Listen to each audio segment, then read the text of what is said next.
Welcome to the part of civilization where the social contract has been shredded, used as confetti, and then complained about for being too festive. Every single day, somewhere on this planet, a perfectly functional adult looks at a completely reasonable situation and decides, with full confidence, zero hesitation, and an almost admirable commitment to being wrong, that it is in fact a catastrophic injustice worthy of formal escalation. We are not talking about legitimate grievances. We are not talking about systemic failures or broken promises. We are talking about complaints so aggressively disconnected from reality that you will finish this video slightly more exhausted by the human race than when you started, and somehow deeply grateful that you are not one of these people. Strap in. Your faith in common sense is about to be stress-tested. 1. A woman walks into a bakery and orders a custom wedding cake. She specifies the flavor, the tiers, the flowers, the color palette, the exact shade of ivory, not white, ivory, and the personalized message on top. The baker confirms everything, produces the cake exactly as described, and the woman files a formal complaint because the cake tasted like cake. She had, and we must sit with this, expected it to taste like something other than the ingredients she selected.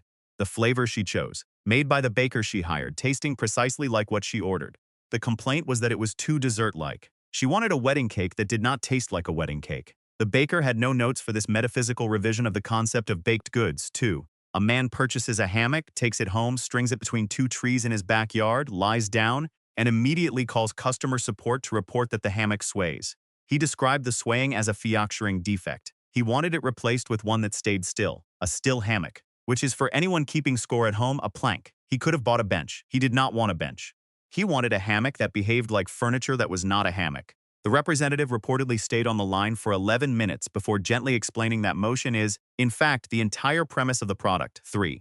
A hotel guest checked in, used the pool, ate at the restaurant, slept in a freshly made bed, used every towel available, and checked out after a peaceful 3-night stay. Then left a 1-star review because the hotel had not been built closer to the attractions he wanted to visit.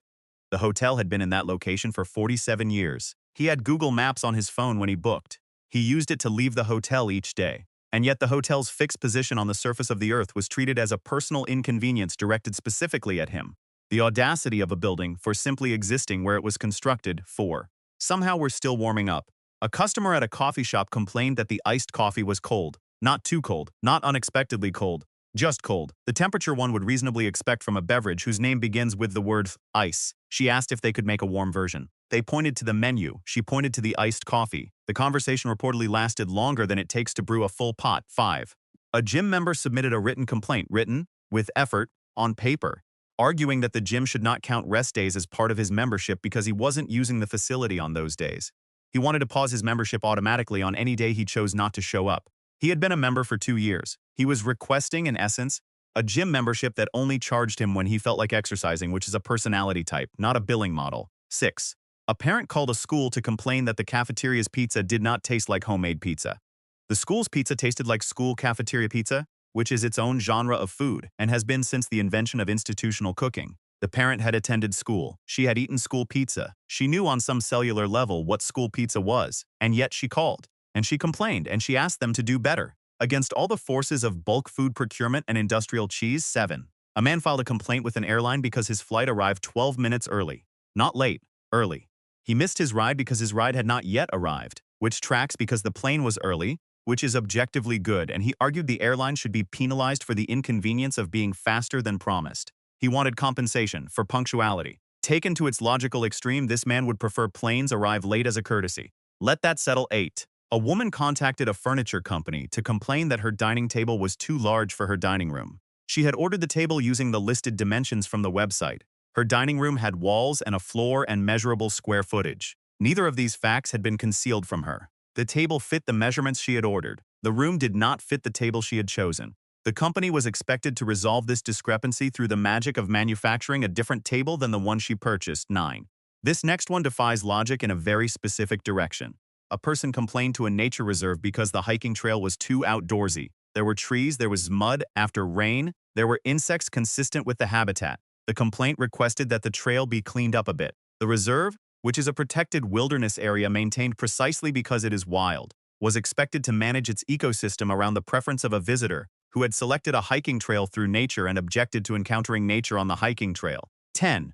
A customer called a bookstore to complain that the novel she purchased had an ending she disagreed with. Not that it was poorly written, not that it was misleading.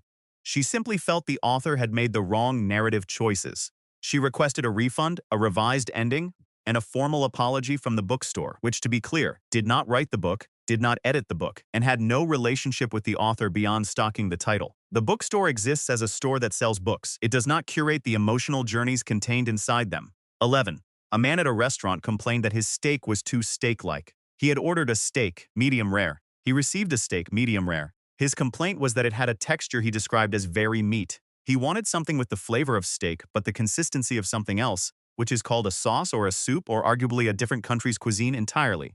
The waiter nodded. The chef was informed. Everyone involved quietly processed this interaction for days. 12. Be honest, have you ever escalated a complaint to a manager because a self-checkout machine asked you to wait for assistance? One person did, multiple times at the same store. She described the self-checkout's pauses as personally targeting her and asked corporate to have the machine reprogrammed to not single her out. The machine weighs items. It detected a weight discrepancy. It is a scale with a screen. It does not have opinions about her specifically. This distinction was not fully accepted. 13. A person submitted a formal complaint to a zoo because the penguins did not perform during their visit. The penguins were present. They were alive. They were in their enclosure, doing what penguins do, which is largely standing around being penguins. The visitor felt this did not constitute adequate entertainment. She had driven 40 minutes. She wanted choreography from the penguins, who are animals, living in a zoo. 14. It somehow gets worse. A man complained to a library that the books were arranged alphabetically, which he found elitist. He believed the alphabetical system privileged people who knew the alphabet, which is a skill taught at approximately age 5 in every school system available to him during his educational career. He suggested books be organized by vibe. The librarian, who has a master's degree, smiled. The books remained alphabetical. 15.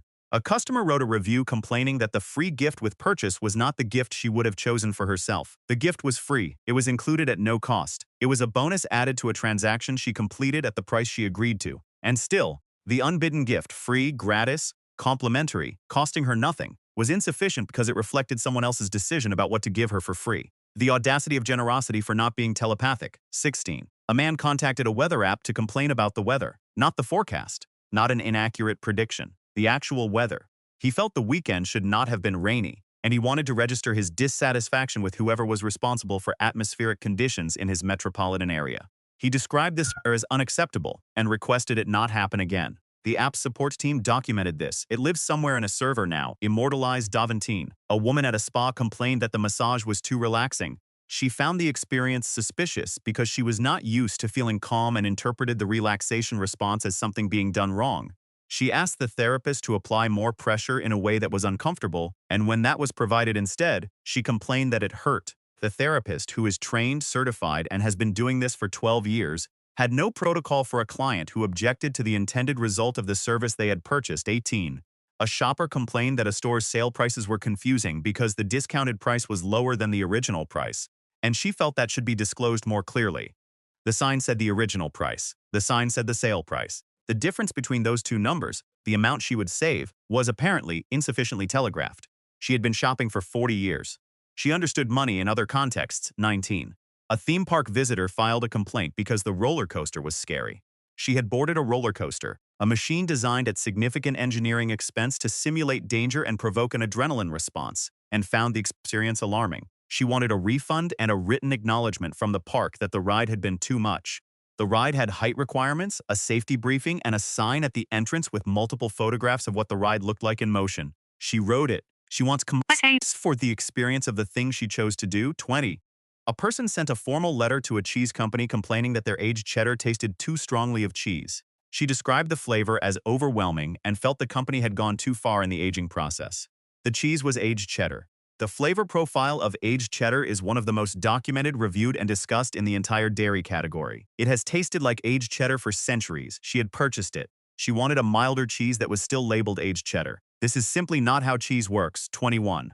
A neighborhood resident complained to city council that the local park's trees were creating too much shade. She wanted some trees removed because her garden, located outside the park, on her own property, was not receiving enough sunlight due to a public park's legally protected urban canopy doing exactly what trees do. She requested that municipal trees be altered to benefit her private garden. She attended 2 council meetings. She brought a presentation. The trees remain. 22. We have now entered a different category of detachment. A man submitted a formal grievance to his employer's HR department because a motivational poster in the break room had made him feel pressured to succeed. The poster said something to the effect of believing in yourself.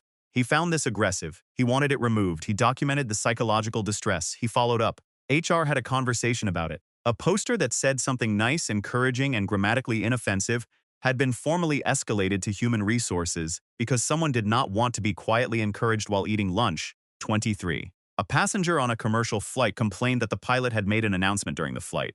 Not a disruptive announcement. Not excessive announcements. One standard routine announcement about turbulence ahead. The kind of announcement designed to keep passengers calm and seated for their own safety. The passenger felt the interruption to her movie was unacceptable and asked in her feedback form whether pilots could just handle things silently. She was on a plane at 35,000 feet, and she wanted the communication to stop. 24. A customer called a candle company to complain that the candle smelled like the scent printed on the label. She had purchased a candle called Ocean Breeze. It smelled like ocean breeze. She found this too literal and expected something more abstract. When asked what she had expected it to smell like, she said something that smelled nice, but not like that.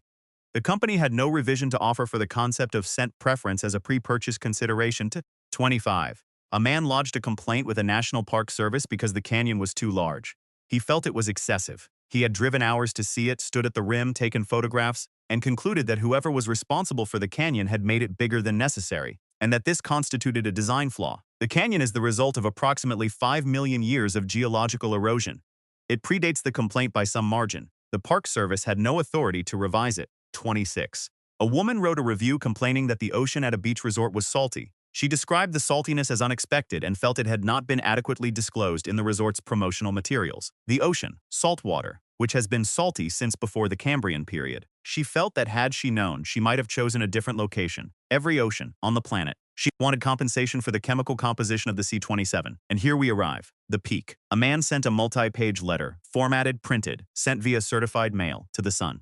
Not to a company with sun in the name, not to a solar energy provider. To the sun, he addressed it to whom it may concern the sun, the solar system. He complained that it had set too early on a day he had planned to spend outside, and he requested that in the future, daylight be extended to accommodate personal scheduling. He had received no response at time of reporting. He did not appear surprised by this. He was by all accounts prepared to follow up.